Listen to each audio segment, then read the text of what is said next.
Hello అండి. Welcome back to our channel ప్రణీపతో 143 friends. అందరూ ఎలా ఉన్నారు? అందరూ బాగుండాలని దేవుడిని మనస్ఫూర్తిగా కోరుకుంటున్నాను.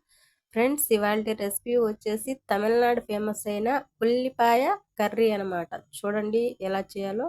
ఇంకా దానికి కావాల్సినవి ఫస్ట్ ఇలా బాణలు పెట్టేసుకొని ఆయిల్ వేడైన తర్వాత పోపు దినుసులు వేసుకొని అవి చిటపటలాడాక ఒక పెద్ద సైజు ఒక 3-4 తెల్లగడ్డలు ఉంటాయి కదా, అవి ఒలుచుకొని ఇలా వేసుకోండి. దాంతోపాటు కరివేపాకు కూడా వేసుకొని ఇదంతా మంచిగా ఆయిల్లో వేగనివ్వండి. ఓకే, ఆయిల్ అనేది ఈ కర్రీకి ఆయిల్ ఇవి ఉంటుంది కదా, నూగల నూనె, అది వేసుకోండి. టేస్ట్ అయితే సూపర్గా ఉంటుంది. ఇలా మంచిగా కలబెట్టుకుంటూ మూత పెట్టేసుకొని మగ్గేంత వరకు వేయించండి. తెల్లగడ్డ అనేది బాగా ఆయిల్లో బాగా ఫ్రై చేసుకోండి. ఈ విధంగా ఫ్రై అయింది కదా, ఇప్పుడు ఇందులోనే ఇవి చిన్న ఉల్లిపాయలు అనమాట. మీకు ఎంత క్వాంటిటీ కావాలో అంత క్వాంటిటీలో ఇలా ఉల్లిపాయలు అనేటివి తీసుకొని వాటిలంతా బాగా పైన అది బొప్పటంతా చేర్చుకొని క్లీన్ చేసుకొని ఇలా వీటిని కూడా వేసేసుకొని బాగా కలబెట్టేసుకోండి. ఇవి ఆయిల్లో మాత్రమే బాగా ఫ్రై అవ్వాలన్నమాట, ఉడకాలి.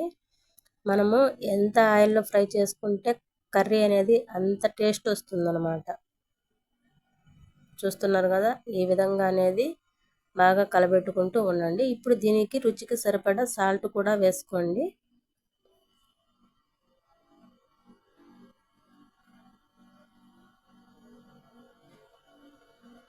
ఇప్పుడు దీన్నంతా మొత్తం ఒకసారి బాగా కలబెట్టేసుకోండి. ఇలా కలబెట్టేసుకున్న తర్వాత మూత పెట్టేసుకొని దీన్ని బాగా ఉడికించండి ఆయిల్లోనే. ఓకే, ఇవి ఆయిల్లో ఫ్రై అయ్యేలోపు మనం మసాలా పొడి అనేటివి వేసుకుందాం. కొంచెం పసుపుపొడి, ఒక 4 స్పూన్లు 5 స్పూన్లు కారపొడి వేసుకున్నాను. మీరు ఎంత క్వాంటిటీలో తీసుకుంటారో ఆ క్వాంటిటీ బట్టి పొళ్ళు అనేటివి వేసుకోండి. అలాగే ఒక 5 స్పూన్ల వరకు ధనియాల పొడి కూడా వేసాను. దీంతో పాటు కూర పొడి అనేసి ఒకటి తమిళనాడు ఫేమస్ అనమాట ఈ కర్రీకి. అది వచ్చేసి మామూలుగా ఇవి జీలకర్ర, మిరియాలు, ధనియాలు, వట్టిమిరపకాయలు, ఉద్దిపప్పు, మినప్పప్పు, శనగబేడలు అవన్నీ వేసి ఫ్రై చేసి ఈ పొడి అనేది చేస్తారు. ఈ కర్రీకి ఫేమస్ ఈ పౌడర్ అనమాట. దీంతోనే టేస్ట్ అనేది వస్తుంది ఈ కర్రీకి.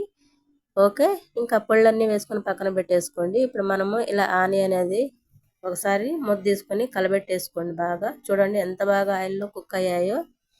ఏ విధంగా కుక్ అయ్యాయి కదా. ఇప్పుడు మనము ఒక పెద్ద సైజు 3 టమోటాలను ఇలా మిక్సీ పట్టేసుకొని ఆ మిశ్రమాన్ని దీంట్లో వేసేసుకోండి. ఇప్పుడు దీన్నంతా ఒకసారి బాగా కలబెట్టేసుకుందాం.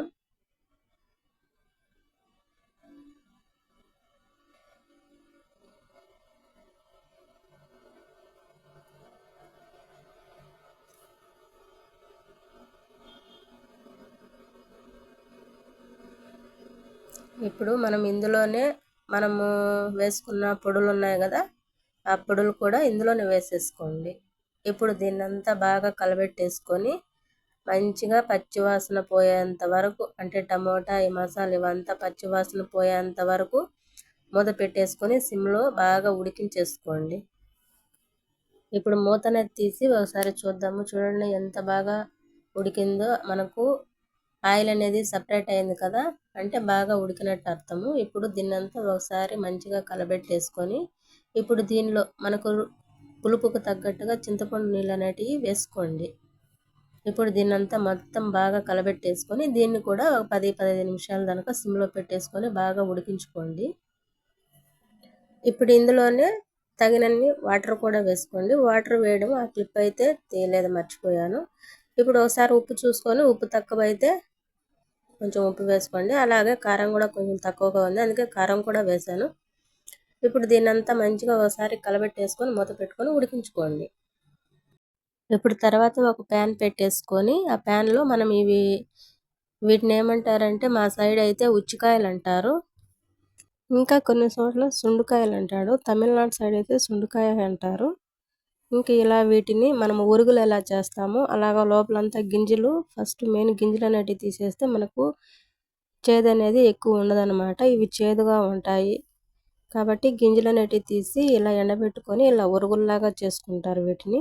నేను చిన్నప్పుడు అయితే మా నాన్నమ్మ అయితే తెచ్చి వీటిని బాగా దంచి అది ఫ్రై లాగా చేసి పెడతా ఉన్నది. వీటిని చూస్తానే అదైతే గుర్తొచ్చేసింది.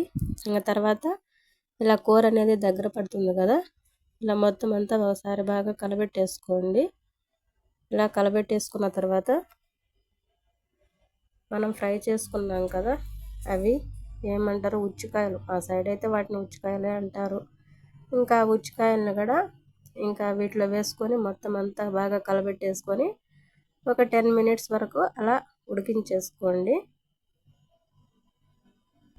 ఇప్పుడు ఫైనల్లీ అయితే ఒకసారి మూత తీసుకొని మొత్తం అంతా ఒకసారి బాగా కలబెట్టేసుకోండి. చూడండి కర్రీ అయితే ఎంత ఎమ్మీగా ఉందో. ఇప్పుడు మనం దీన్ని స్టవ్ ఆఫ్ చేసుకొని సర్వింగ్ బౌల్లోకి సర్వ్ చేసుకుందాం. ఎంతో ఎమ్మీగా ఉండే ఉల్లిపాయ పులుసు అనమాట ఇది. White rice and idli, chapati, వేడివేడి అన్నం పెట్టుకొని ఇలా తింటూ ఉంటే ఉంటుందబ్బా స్వర్గమే. అయితే మీరు కూడా ఒకసారి ట్రై చేసి ఎలా వచ్చిందో కామెంట్ బాక్స్లో కామెంట్ చేయండి. కొత్తగా